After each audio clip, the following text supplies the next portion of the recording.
नमस्कार दोस्तों, आज हम बात करेंगे एक ऐसी महान महिला के बारे में जिन्होंने अपनी मेहनत और संकल्प से न सिर्फ अपने सपनों को साकार किया बल्कि पूरी दुनिया में महिलाओं के लिए एक मिसाल पेश की।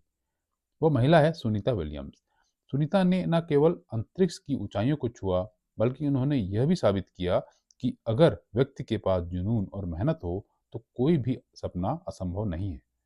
तो चलिए इस वीडियो में जानते हैं सुनीता विलियम्स के जीवन के महत्वपूर्ण पहलुओं के बारे में।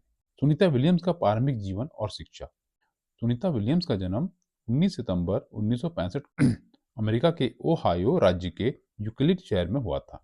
उनका परिवार भारतीय मूल का था।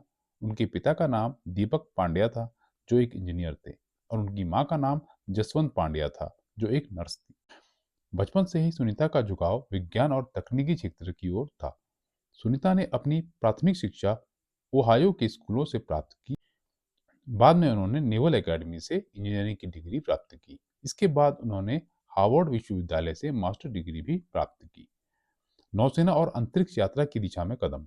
सुनीता ने अपने करियर की शुरुआत यूएस नेवी से की थी। वह एक नौसेना अधिकारी के रूप में तैनात हुई और बाद में टेस्ट पायलट के रूप में भी काम किया। इसके बाद उनका सपना था कि वह नासा की एस्ट्रोनॉट बने। इसके लिए उन्होंने कठिन प्रशिक्षण लिया। 1998 में सुनीता विलियम्स का चयन नासा के एस्ट्रोनॉट प्रोग्राम के लिए किया गया। उन्होंने अंतरिक्ष में जाने के लिए हर चुनौती का सामना किया और अपनी मेहनत से सफलता प्राप्त की। अंतरिक्ष में यात्रा। सुनीता विलियम्स ने 2006 में इंटरनेशनल स्पेस स्टेशन आईएसएस पर अपनी पहली यात्रा की। यह यात्रा 6 महीने तक चली, जिसमें उन्होंने अंतरिक्ष में रहकर विभिन्न वैज्ञानिक प्रयोग किए। इस दौरान उन्होंने अंतरिक्ष में सबसे ज्यादा समय बिताने का महिला एस्ट्रोनॉट का रिकॉर्ड भी बनाया।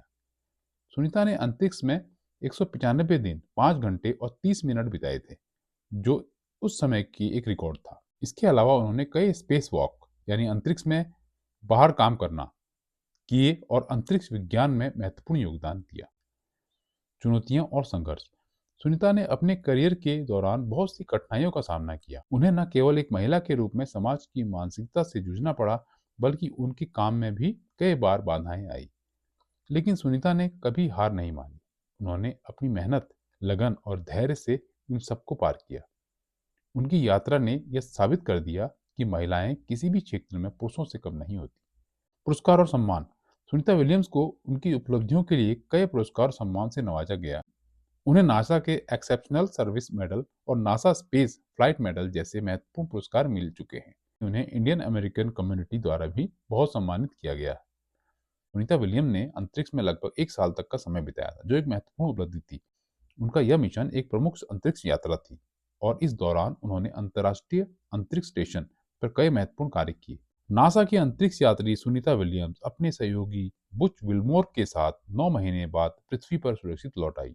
उनकी वापसी स्पेसएक्स के ड्रैगन अंतरिक्ष यान के जरिए हुई। इस अंतरिक्ष यान के जरिए 17 घंटे की यात्रा करने के बाद अंतरिक्ष यात्री सुनीता विलियम्स और बुच वुलमोर पृथ्वी पर लौटे। ड्रैगन अंतरिक्ष यान के कैप्सूल्स ने भारतीय समयानुसार 19 मार्च की सुबह सुबह 3:27 में फ्लोरिडा के तट के बाद समुद्र में स्प्लैश डाउन किया। इसके बाद अंतरिक्ष यान में सवार सभी यात्रियों के सेहत की जांच के लिए आगे की प्रक्रिया शुरू हुई। नासा ने अंतरिक्ष यात्रियों की वापसी का सीधा प्रसारण किया था और इसके बाद में अपडेट भी देता रहा। ये दोनों अंतरिक्ष यात्री जून 2024 से अंतर्राष्ट्रीय अंतरिक्ष स्टेशन पर थे। दोनों एक सप्ताह के लिए ही गए थे, लेकिन अंतरिक्ष यान से हीलियम के रिसाव और वेग में कमी के कारण अंतरिक्ष स्टेशन पर 9 महीने तक रुकना पड़ा था। सुनीता विलियम्स को ला रही अंतरिक्ष यान तड़के ही अंतर्राष्ट्रीय अंतरिक्ष स्टेशन से हो गया था, अनडॉक हो गया था।